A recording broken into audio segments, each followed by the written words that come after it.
আসসালামু আলাইকুম প্রিয় দর্শক, অন্যমঞ্চে আলোচনায় আপনাদের সকলকে আমন্ত্রণ জানাচ্ছি। কূটনীতির দুনিয়ায় কখনো কখনো কোনো শব্দ উচ্চারণ না করেই এমন কিছু বার্তা দেয়া যায় যা হাজারটা বক্তৃতার চেয়েও শক্তিশালী। 14 জুন 2026 তেমনই একটি ঘটনা ঘটল দিল্লির ইন্দিরা গান্ধী আন্তর্জাতিক বিমানবন্দরে। ঘটনাটি নিঃসন্দেহে নজিরবিহীন ঘটনা। কি সেটা?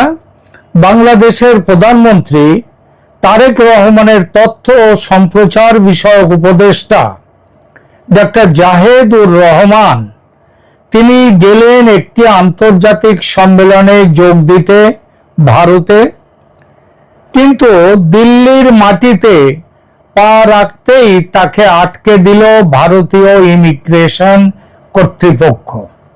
2.5 ঘন্টা তাকে বসিয়ে রাখা হলো বিমানবন্দরে।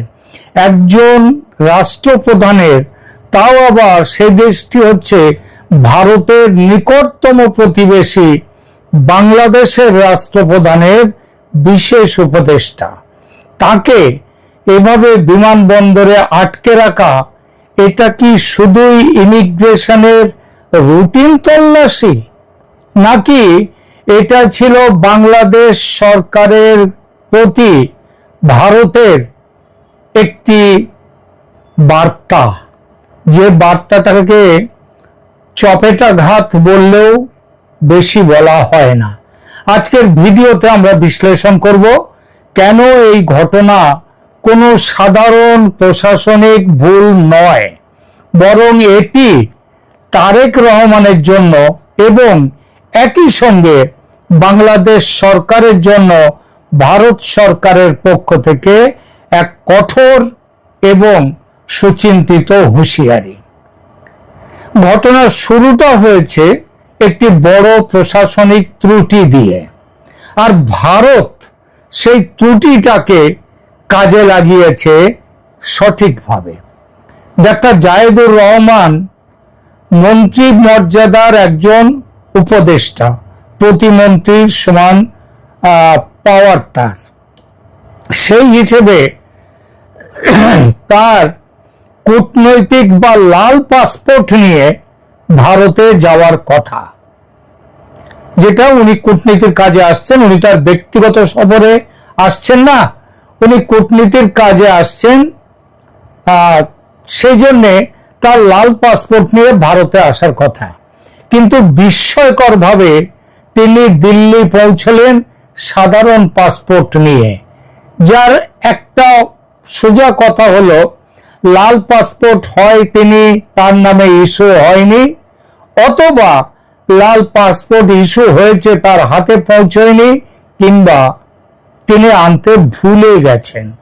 ভুলে যাওয়া কথাটা অন্তত এত বড় ব্যাপারে এটা মানা যায় না। বাংলাদেশের কূটনৈতিক সূত্র বলছে প্রশাসনিক বিলম্বের জন্য সম্ভবত তার কূটনৈতিক পাসপোর্ট তৈরি হয়নি, অথবা এটাও হতে পারে ভিসা সংক্রান্ত কোনো জটিলতা তার ছিল। বাংলাদেশ হাইকমিশনের পক্ষ থেকে সেজন্য আগেই নোট ভার্বাল দিয়ে ভারতীয় কর্তৃপক্ষকে জানানো হয়েছিল যে তারেক রহমান সরকারের উপদেষ্টা ডাক্তার জাহেদুর রহমান তিনি সরকারি সফরে আসছেন, কিন্তু যখনই তিনি সাধারণ পাসপোর্ট নিয়ে ইমিগ্রেশন কাউন্টারে দাঁড়ালেন, ভারতীয় গোয়েন্দারা তাকে সাধারণ নাগরিক হিসেবেই ট্রিট করলেন। সেটি তো করা স্বাভাবিক, কারণ তিনি সাধারণ পাসপোর্ট নিয়ে আসছেন।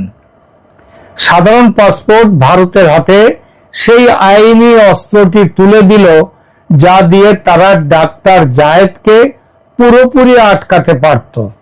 আর ভারত সেই সুযোগের পুরোপুরি ব্যবহার না করেও ভারত যা চেয়েছিল তা পেয়েছে, তাদের উদ্দেশ্যের সদ্ব্যবহার হয়েছে। সাধারণ পাসপোর্ট স্ক্যান করতেই ইমিগ্রেশন স্ক্রিনে ভেসে উঠল একটি লাল সংকেত, ওয়াচ লিস্ট বা নিরাপত্তা নজরদারি তালিকা। ভারত কেন ডাক্তার জাহেদকে ওয়াচ লিস্টে রেখেছে? কারণ বাংলাদেশে যারা জানেন ডাক্তার জাহেদ রহমানের জায়েদুর রহমানকে, তারা জানেন যে এই মানুষটি হচ্ছেন একটি আপাদমস্তক ভারত বিদ্বেষী মানুষ। বিভিন্ন সময়ে তিনি মুক্তিযুদ্ধের চেতনা ও ভারতের কড়া সমালোচনা করেছেন। তিনি বলেন যে মুক্তিযুদ্ধে 1971-এ ভারত বাংলাদেশের জন্মের জন্য আওয়ামী লীগ কিংবা মুজিবুর রহমানকে সাপোর্ট করেনি ভারত। তারা ভারত কেন করেছে সাপোর্ট? পাকিস্তানকে দু টুকরো করবার জন্য। অর্থাৎ বাংলাদেশের জন্মের জন্য ভারত কাজ করেনি, ভারত পাকিস্তানকে দু টুকরো করার জন্য কাজ করেছিল সেদিন। এই হচ্ছে মুক্তিযুদ্ধ সম্পর্কে ডাক্তার জাহেদুর রহমানের তার যে ভাবনা এবং তার বিশ্বাস। তো এবং শুধু তাই না, তিনি যে মুক্তিযুদ্ধের চেতনা ও ভারতের কড়া সমালোচনা করেছেন, শুধু তাই না, তার বিরুদ্ধে পাকিস্তানের গোয়েন্দা সংস্থা ISI এর পেরোলে তার থাকারও গুরুতর অভিযোগ ভারত সরকারের কাছে আছে। ভারত কখনো জায়েদুর রহমানের এই অতীতটাকে হালকাভাবে দেখেনি। কিন্তু এখানেই শেষ নয়। এই ঘটনার সবচেয়ে চাঞ্চল্যকর দিকটি হলো প্রোটোকল ভাঙার বিষয়টি। ডাক্তার জায়েদকে আটকে রাখার খবর পেয়ে দিল্লিতে নিযুক্ত বাংলাদেশের হাই কমিশনার স্বয়ং বিমানবন্দরে ছুটে যান। তিনি ব্যক্তিগতভাবে ভারতীয় উচ্চপদস্থ কর্মকর্তাদের সাথে যোগাযোগ করে ডাক্তার জায়েদকে ছাড়ানোর চেষ্টা করেন। কূটনীতিতে এটা একটি বিরলতম ঘটনা।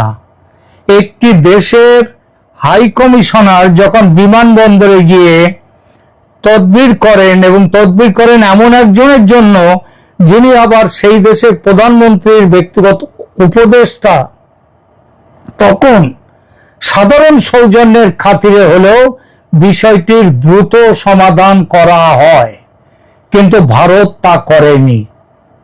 ভারত 2.5 ঘন্টা ধরে হাই কমিশনারের চোখের সামনে উপদেষ্টাকে আটকে রেখেছে। এর মানে কি? এর মানে হলো এটি নিচের দিকের কোনো ইমিগ্রেশন অফিসারের ভুল বা তার ব্যক্তিগত সিদ্ধান্ত ছিল না। এটি ছিল সাউথ ব্লকের সর্বোচ্চ পর্যায় থেকে নেয়া একটি কূটনৈতিক সিদ্ধান্ত। এই ঘটনার পর সোশ্যাল মিডিয়ায় একটি পুরনো গুজব নতুন করে মাথাছাড়া দিয়েছে। অনেকে প্রশ্ন তুলছে, মাস দুয়েক আগে তো ভারত বিরোধী ছাত্র নেতা সার্জিস আলমের বাবাকে ভারত চিকিৎসার জন্য আসতে দিয়েছিল। ভারতে সার্জিস আলম এসেছিলেন ভারতে, তাহলে জায়েদকে কেন আটকানো হলো? কিন্তু এই দাবিটি যারা বিশ্বাস করেন, এই খবরটি, তারা ভুল একটি খবর বিশ্বাস করেন, কারণ এই খবরটি সম্পূর্ণ ভুয়া। রিউমার স্ক্যানার পরিষ্কার প্রমাণ করেছে যে সার্জিস আলমের বাবার ভারতে আসার খবরটা ছিল এডিট করা একটি ফেক নিউজ। অর্থাৎ ভারত এখানে কোনো দ্বিমুখী আচরণ করেনি যে সার্জিস আলমের বেলায় তারা নরম ভাব দেখিয়েছে, আর ডাক্তার জাহেদুর রহমানের ব্যাপারে তারা কড়া ভাব নিয়েছে, কড়া অবস্থান নিয়েছে। ভারত এরকমটা করেনি। ভারতের পলিসি পরিষ্কার, দেশের নিরাপত্তার প্রশ্নে কাউকে ছাড় দেয়া হবে না, তা সে সার্জিস আলম হন আর সে ডাক্তার জাহেদুর রহমান হন। এইবার এই প্রসঙ্গে আর একটি বিষয়ের উল্লেখ করব। বিষয়টি রাজনীতির সঙ্গে একটা প্রেমের সম্পর্কের মিশেল দিয়ে তৈরি। যিনি আমাকে খবরটি দিলেন তার নাম আমি অবশ্যই করব না, শুধু এটুকু বলবো যে তিনি বাংলাদেশের ক্ষমতাসীন দল বিএনপির একজন নেতৃস্থানীয় কর্মী। তিনি যে খবরটি দিলেন সেটাকে দুর্দান্ত এক স্কুপ নিউজ অবশ্যই বলা যায়। হয়তো আমার কাছে স্কুপ, বাংলাদেশে এটা পরিচিত খবর। কোনো যোগ বিয়োগ ছাড়াই তার কথাটি তুলে ধরব।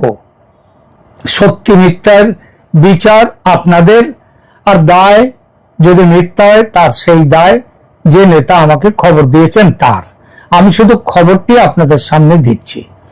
তিনি বললেন, বাংলাদেশের রাজনীতিতে রুমিন ফারহানা একটি অতি পরিচিত নাম, পেশায় ব্যারিস্টার, সুন্দরী, বেশ সুন্দরী, কিন্তু বিয়ে করেননি।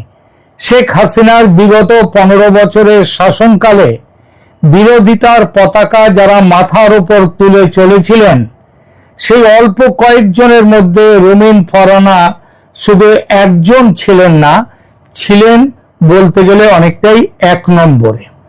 বিএনপি দলের একনিষ্ঠ সমর্থক, কিন্তু যে কোনো কারণেই হোক বিএনপির বর্তমান নেতৃত্ব এবং বিশেষ করে তারেক রহমানের সঙ্গে তার সম্পর্ক আদৌ ভালো নয়, বরং বলা যায় বরফের মতো শীতল।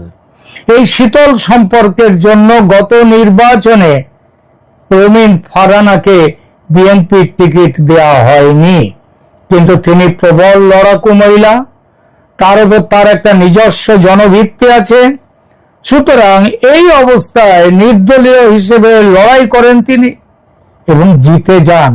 ভালো রকম ভোটের ব্যবধানেই তিনি জেতেন। বাংলাদেশে প্রবল চর্চা আছে যে রুমিন ফারহানার সঙ্গে একটি প্রেমের সম্পর্ক আছে বা ছিল জনাব জাহেদ উর রহমানের। সে প্রেম, সেই রজকিনী প্রেম, নিকশিত হেম কামগন্ধ নাই তাই, নাকি অন্য কিছু, সে আলোচনার দরকার নেই। কথাটা হলো তাদের মধ্যে, দুজনের মধ্যে একটা মধুর সম্পর্ক আছে, নয়, আবার বলছি ছিল। ওটা যে পাস্ট টেন্স হয়েছে সেটাও নাকি তারেক রহমানের সৌজন্যে। রুমিনাকে যত রকমের অপদস্থ করা যায় তা নাকি করেছেন তারেক।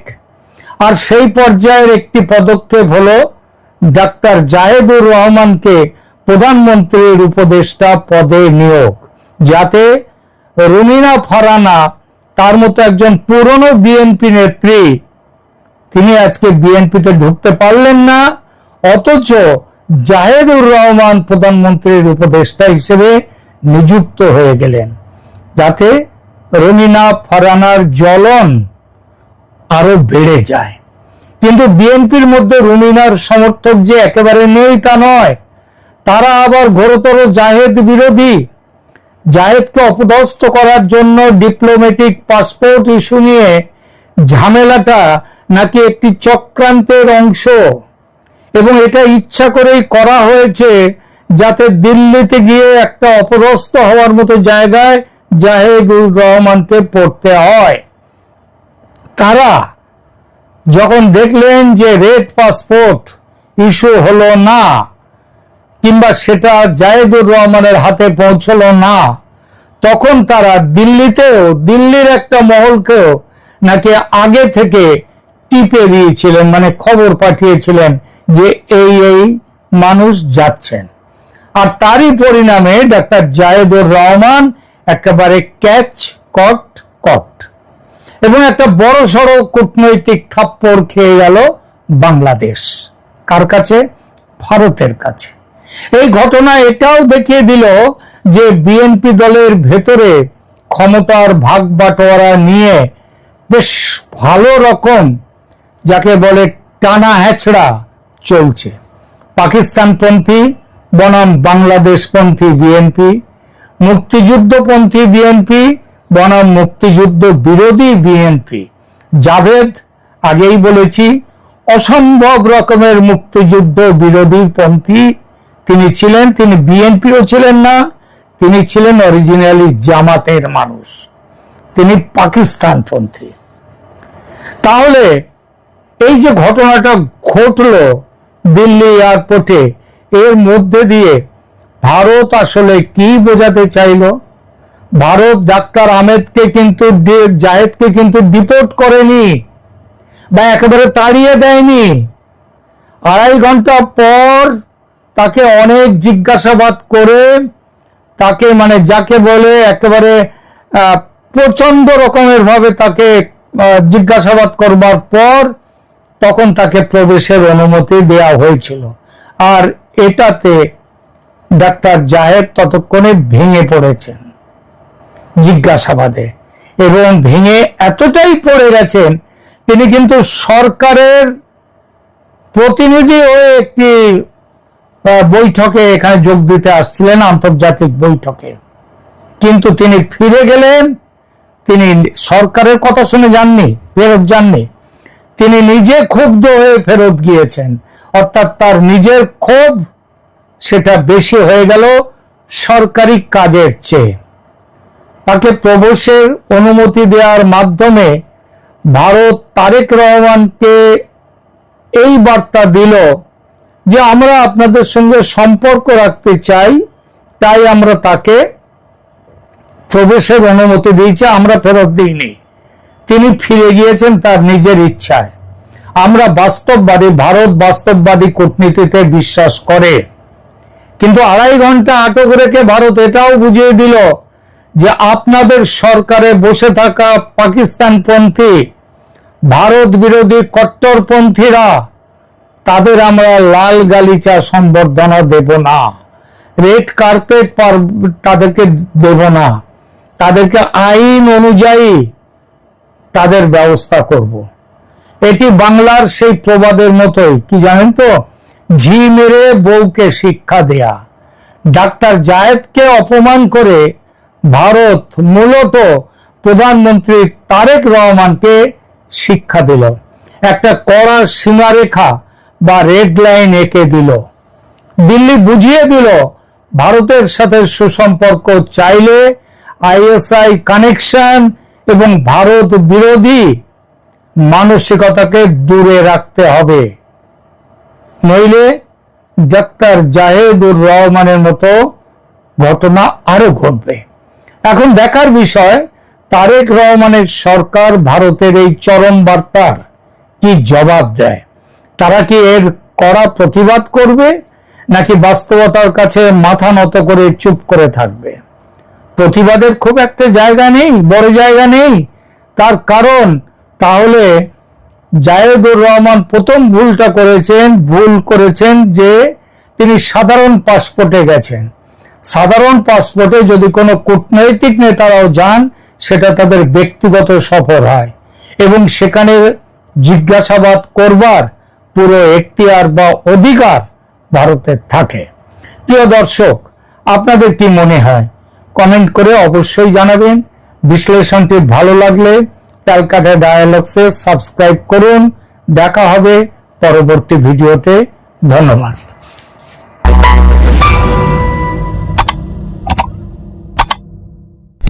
থেকে মনোজ দাসের প্রীতি ও শুভেচ্ছা নিন। 8 তারিখে শুরু হওয়া বিএসএফ বিজিবির 4 দিনের বৈঠক শেষ হয়েছে গতকাল বিকালে। কি আলোচনা ও সিদ্ধান্ত হলো এই বৈঠকে, আমি সর্বশেষ প্রাপ্ত তথ্যগুলো পর্যালোচনা করেছি। তবে একটি গুরুত্বপূর্ণ বিষয় আগে পরিষ্কার করা দরকার। এই মুহূর্তে উন্মুক্ত সংবাদ সূত্রে 57তম বিএসএফ বিজিবি বৈঠকের পূর্ণাঙ্গ জয়েন্ট রেকর্ড অফ ডিসকাশন বা যৌথ বিবৃতির পূর্ণ পাঠ এখনো প্রকাশিত হয়নি। বিভিন্ন সংবাদ মাধ্যম জানিয়েছে যে বৈঠক শেষে যৌথ নথি চূড়ান্ত করা হয়েছে, কিন্তু তার সম্পূর্ণ ভাষ্য এখনো প্রকাশ্যে আসেনি। তবে বৈঠক শেষে যে বিষয়গুলো স্পষ্ট হয়েছে সেগুলোর ভিত্তিতে একটি রাজনৈতিক ও কূটনৈতিক বিশ্লেষণ করা যায়, আমি সেই চেষ্টা করছি। প্রথমত, সবচেয়ে গুরুত্বপূর্ণ বিষয়, পুশিন ইস্যুতে অচল অবস্থা বহাল। বাংলাদেশের অবস্থান কি ছিল? সীমান্তে একতরফাভাবে মানুষ ঠেলে পাঠানো বা পুশব্যাক করা আন্তর্জাতিক আইন ও মানবাধিকারের পরিপন্থী এবং কারো নাগরিকত্ব যাচাই ছাড়া তাকে বাংলাদেশে পাঠানো গ্রহণযোগ্য নয়। ভারতের অবস্থান কি ছিল? তারা অবৈধভাবে অবস্থানকারী বিদেশিদের নিজের দেশের আইন ও বিদ্যমান দ্বিপাক্ষিক প্রক্রিয়া অনুযায়ী, দ্বিপাক্ষিক মানে বাংলাদেশের সাথে মিলে প্রক্রিয়া অনুযায়ী ফেরত পাঠাচ্ছে।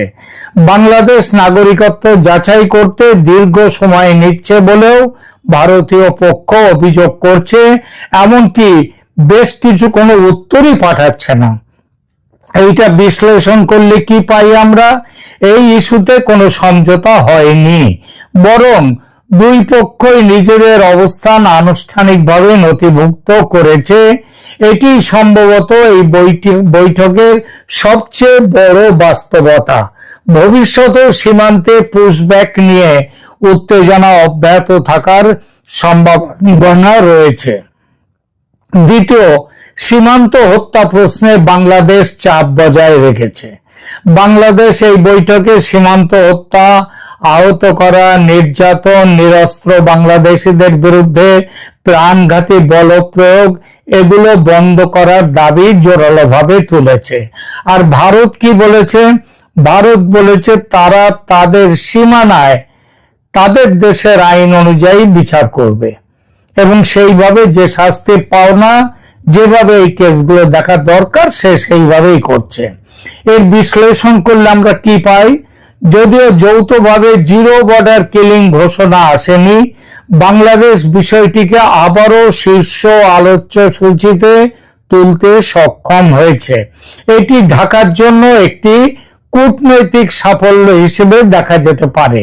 কিন্তু এই প্রসঙ্গে উল্লেখযোগ্য বিষয় হলো, গত 1 জুন ঢাকা সচিবালয়ে বাংলাদেশের স্বরাষ্ট্রমন্ত্রী সালাউদ্দিন আহমেদ বর্ডার কিলিং এর যে নতুন সংজ্ঞা দিয়েছিলেন, অর্থাৎ ভারত তার নিজস্ব সীমানায় অবৈধ প্রবেশ, চোরাচালান ইত্যাদি নিয়ে তাদের দেশের অর্থাৎ ভারতের আইন অনুযায়ী যে ব্যবস্থা নেবে, এই সংজ্ঞা যেটা দিয়েছিলেন আমাদের বাংলাদেশের স্বরাষ্ট্রমন্ত্রী সালাউদ্দিন আহমেদ সাহেব, সেই সংজ্ঞা কিন্তু বিজেপি নিজেই মানল না, সেটা এই বৈঠকে দেখা গেল।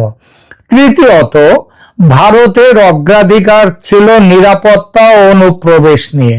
ভারতীয় পক্ষ জোর দিয়েছে সীমান্ত বেড়া ভাঙা, তার কেটে নেওয়া, অনুপ্রবেশ, আন্তঃসীমান্ত অপরাধ, ভারতীয় বিচ্ছিন্নতাবাদী গোষ্ঠীগুলোকে মদদ দেয়া, সীমান্ত অবকাঠামো নির্মাণে বাধা সৃষ্টি করা, এই বিষয়গুলোর উপর ভারত জোর দিয়েছিল। বাংলাদেশ তারা এই বিষয়ের আলোচনায় তারা ভারতের কথার তারা প্রতিবাদ করেছে। আমরা বিশ্লেষণ করলে কি পাই? ভারতের কাছে বর্তমানে মূল রাজনৈতিক বার্তা হলো সীমান্ত নিরাপত্তা, বিশেষ করে পশ্চিমবঙ্গ আসাম সীমান্তে অবৈধ অভিবাসন প্রশ্নটি ভারতের অভ্যন্তরীণ রাজনীতির সঙ্গে যুক্ত হয়ে গেছে। ফলে দিল্লি সেই অবস্থান থেকে সহজে সরে আসবে না। কয়েকদিন আগে গ্রামবাসীরা, বাংলাদেশিরা ও বিজিবি একত্রে প্রায় 80 কিলোমিটার সীমান্ত বেড়ার তার কেটেছিল। বিশ্বস্ত সূত্র থেকে জানা গেছে, ভারত এই ঘটনার উল্লেখ করে বিজিবিকে সতর্ক করে দিয়েছে, এই বলে যে এমন ঘটনা ভবিষ্যতে ঘটানোর চেষ্টা হলে বিএসএফ চরম ব্যবস্থা নিতে বাধ্য হবে। তাতে যদি মৃত্যুর হয়, বর্ডার কিলিং হয়, তাতেও বিএসএফ পিছিয়ে আসবে না এবং সেই ব্যবস্থা নিতে বাধ্য হবে।